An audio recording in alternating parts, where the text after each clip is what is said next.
Good afternoon class welcome to deep insights. आज आमे आलोचना करिबा ओडिया साहित्य जो रही रस संपर्क रे आज आलोचना करिबा रस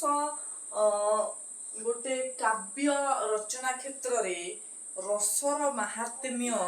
ता जे केते गुरुत्वपूर्ण ताकू किभଳି भरत मुनि उपलब्धि करिथिले ताकू आमे वर्तमान आलोचना करिबा। देखंतु प्राच्य साहित्य आलोचना क्षेत्र रे रस तत्वर भूमिका गुरुत्वपूर्ण। ताले कौन है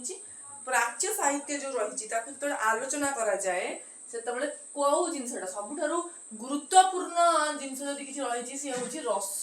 रसटार भूमिकाटा गुरुत्वपूर्ण कारण रस को लाभ करी जीव आनंदीभूत हुए। जीवटे रस को लाभ कला परे जाए आनंद अनुभूत करिपारे। साहित्य रसर प्राधान्य प्रथमे उपलब्ध कले नाट्याचार्य भरत मुनि। ताले भरत मुनि द्वारा प्रथमे साहित्य रे रसर प्रथम उपलब्धि करा जाइथिला। प्राच्य जगत रे यार स्थिति वाङ्मय सुरक्षित। प्राच्य जगत रे माने कि निज देश को प्राच्य कह जाय एवं जो विदेश को पाश्चात्य बोली कह जाय। ताले प्राच्य जगत रे कोन यार स्थिति वाङ्मय एवं सुरक्षित सुरक्षित एही रस रे व्याकरणगत व्युत्पत्ति करिया को जाई। देखंतु जो जिंसटा हमें जानू छे गोटे शब्द तार प्रयोग तार किसी निर्दिष्ट अर्थ रही सेटा जानि दरकार कि गोटे टर्म जदि हम पाखर अछि तार मीनिंग ता प्रकृत व्याकरणगत अर्थ कोन गोटे व्युत्पत्तिगत अर्थ रही रसर। विश्वनाथ कविराज मत दियंती रस्यते इति रस तार अर्थ होची जहा आस्वादित करी हुए है कि आस्वादनार योग्य जोटा ताकू आमे रस बोली कहि था है कि एनु रसर मूल अर्थ है आस्वादन करिया। कोन आमे जानले रसर एदरे बहुत शॉर्ट क्वेश्चन रही एग्जाम रे बहुत पड़े एटा आमे आलोचना कर देबा विषयटा बुझे प्रथमे। रसर मूल अर्थ होची आस्वादन करिबा। आस्वादन करिबा माने होची रस है कि माने कि गोटे काव्य जदि रस उपस्थिति रहीटा अधिक श्रुति मधुर हो पार अधिक चित्ताकर्षक हो पार श्रोता मान अधिक आकृष्ट करने को सक्षम हो पार कि वैदिक शब्द रू ही रसर उत्पत्ति होती। व्युत्पत्तिगत जिन आम जान आस्वादन करवा रस्यते इति रस क्या मतरे कविराज विश्वनाथ कविराज मत रस्यते इति रस है कौन है वैदिक शब्द रू ही रसर सृष्टि रसर सृष्टि क्यों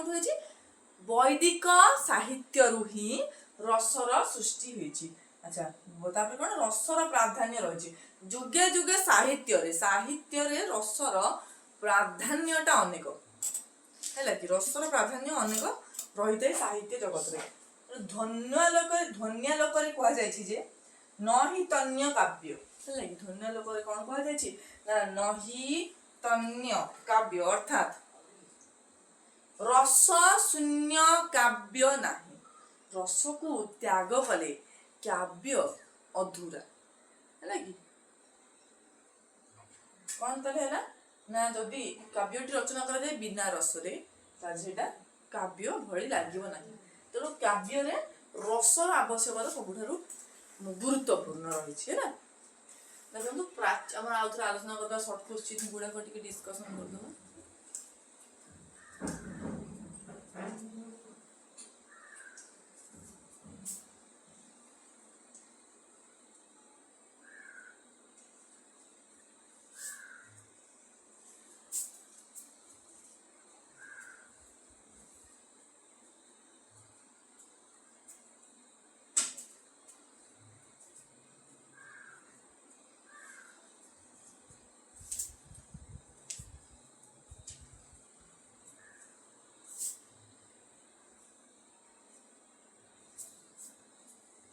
हाँ सर देखिए आम हाँ प्राच्य साहित्य कौन रही प्राच्य साहित्य जो आलोचना कर माने कि आम निजर देशगत ओडिशागत राज्यगत आम साहित्य जो आलोचना कर कौन रस तत्व भूमिका बेस गुरुत्वपूर्ण कारण रस को लाभ कर जीव आनंदीभूत हुए। रस को लाभ कले ही जीवटा कौन आनंदीभूत होता है। साहित्य रसर प्राधान्य प्रथम उपलब्ध कले नाट्याचार्य भरतमुनि साहित्य प्रथमे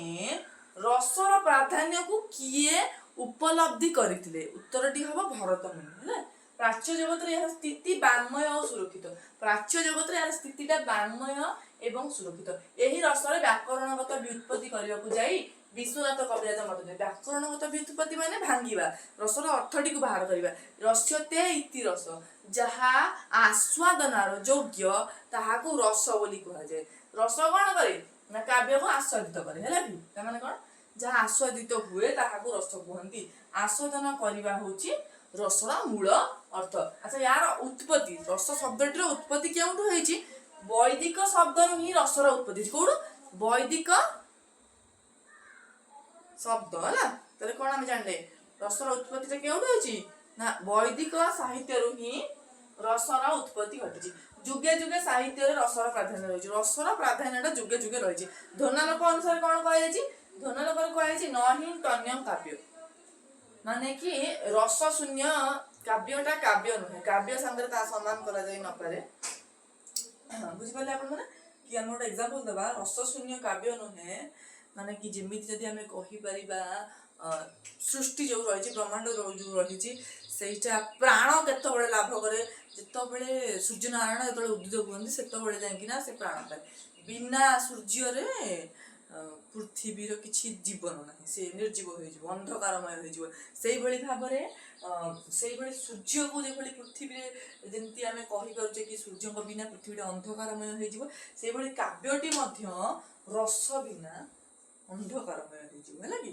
तार किछि मूल्य रहिबो नाही हैला कि रसर प्राधान्यटा वर्तमान आलोचना करे प्राच्य साहित्य जुगरे काव्य रे जो रहिला काव्य रे ओडिया साहित्य रे रसर कोन रहिछि उपादेयता नेक्स्ट क्लास रे हम रस विषय आगु इन्फॉर्मेशन केते प्रकार रस रहिछि संस्कृत साहित्य रे ओडिया साहित्य रे सेही विषय रे आलोचना करिबा एवं टोटल रसर जो रहिछि गुणावली रहिछि सब विभिन्न प्रकार रसर 10टी रसर गुणावली रहिछि सेही सब विषय रे मध्ये आलोचना करे stay connected with us do like share and subscribe to our channel thanks for watching our